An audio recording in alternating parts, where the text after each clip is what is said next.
Let's talk about the gun control laws that have been introduced since Newtown. We know on a federal level that nothing has been passed. Expanded background checks were defeated by a filibuster in the Senate in April.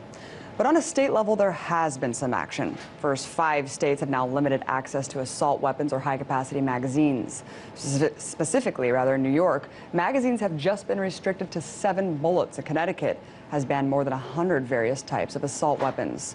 Also since Newtown, 11 states have expanded background checks for gun purchases.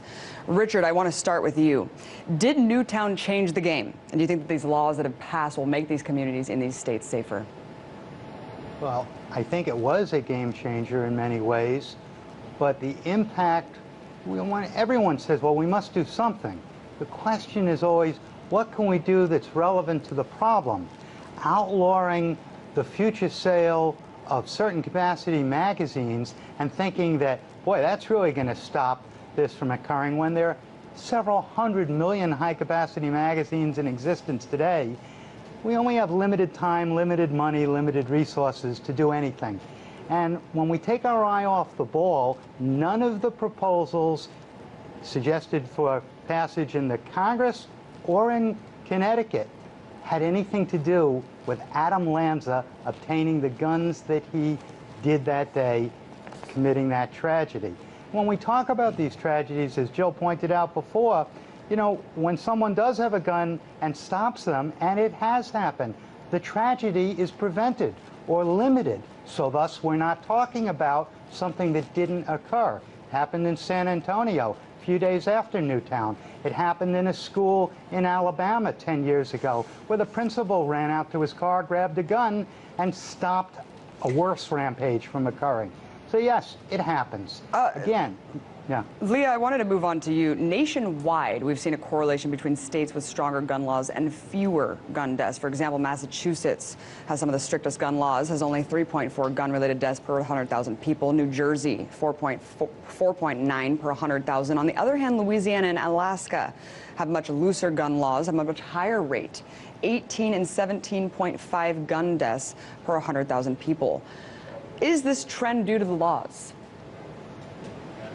It's due to 2 things. It's due to gun laws that are strong in places like New York and Connecticut and weak in places like Alaska and southern states and some western states.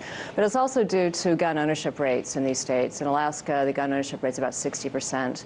In New York, it's around 18%. So getting back to the point earlier that Richard's been making about guns protect you, which is just not true. Having a gun in the home, you're 22 times more likely to use it on yourself or someone you know or love, suicide, accidental shooting, domestic abuse, homicide, rather than to repel an invader. That's the data. So low gun ownership rates, having fewer guns in the home, and strong gun laws actually do end up protecting citizens of states with strong laws. In New York, we have the 4th lowest gun death rate in the country, and this is significant because we're a state of 24 million people, and yet we get 80 million visitors every year. Only California gets more visitors from outside of California than New York gets from outside of New York. Ben? So the fact that our gun death rate is so low is a testament to these 2 factors working together. Thank you. Ben, but guns are like pollution. They come over state laws. There are a couple of issues here which are important. First of all, to the point that you know, lumping together violent crime statistics in terms of someone who is involved in a mass shooting versus someone who commits suicide with a gun, it's a little bit of a red herring, isn't it? I mean, if someone commits suicide with a gun, they could do the same thing by slitting their wrist. They can do the same thing by overdosing on pills. They can do the same thing by hanging themselves. Not to be too graphic, but if I could just come in here. If I could come in here, guns are incredibly lethal. If you take poison, you have a 3% chance to kill yourself. If you have a gun to your head, your chances are nearly 100%. So, you know, a gun is a particularly lethal way to kill yourself. But even if that's true, New York City has the lowest. New York City has the lowest suicide rate. Well, I appreciate that, Leah. Let's have Ben hear his point. Go for it. Yeah, and I don't disagree with that in terms of how lethal it is, but the reality is you can't lump those two numbers together. You can't say we have this epidemic of mass shootings going on around the country, which, by the way, you know, a number of folks like to say that it's an epidemic, and then also throw in statistics that deal with suicide, because suicide and mass murder shootings are not the same thing. But the other issue is, I want to go back to Jill's point that she made a little bit ago about hold on, but the other point that Jill made about preventing them, and Richard talked about this a little bit.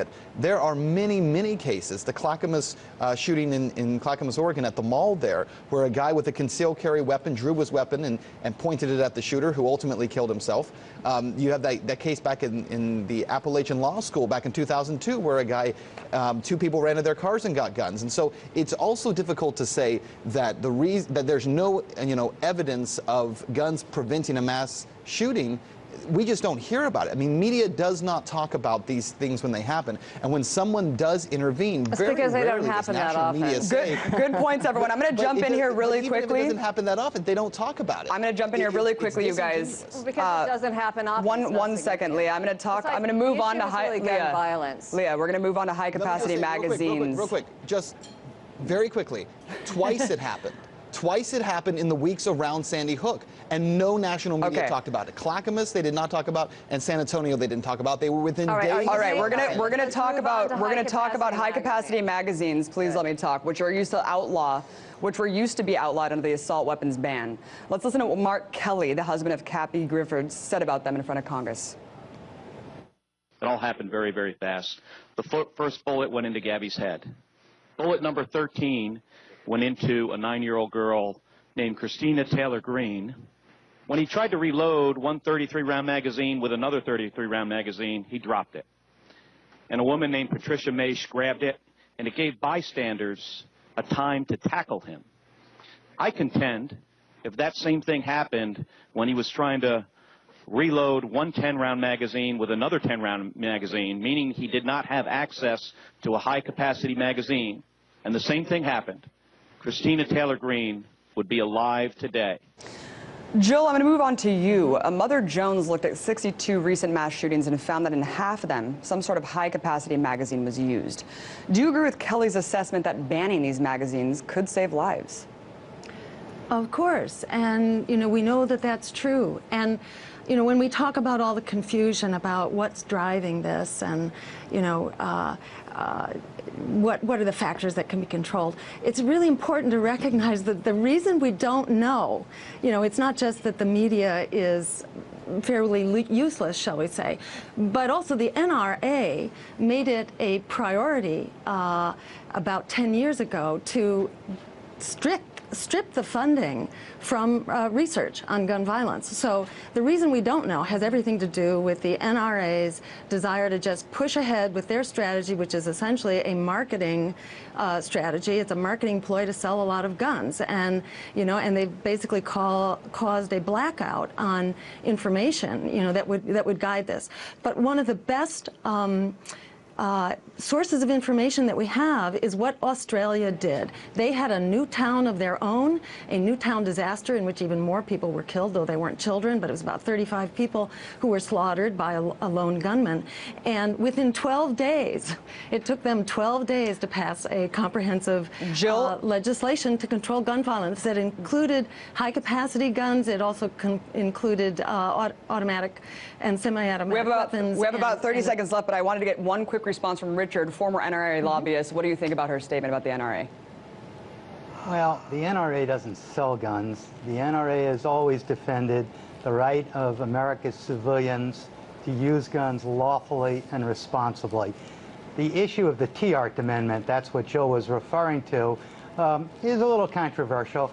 I'm all in favor of research, but I'm against using tax dollars for political research that's predetermined, and that's what was going on with the CDC prior to that legislation. That's ridiculous. Thank you so much. That's not true at all, Richard. We're going to take a quick break, you guys. That is false, Richard, and you know it. Coming up, you guys, we'll take a quick look at what it means to be a responsible gun owner and examine what other factors could be breeding the epidemic of gun violence. Stay tuned.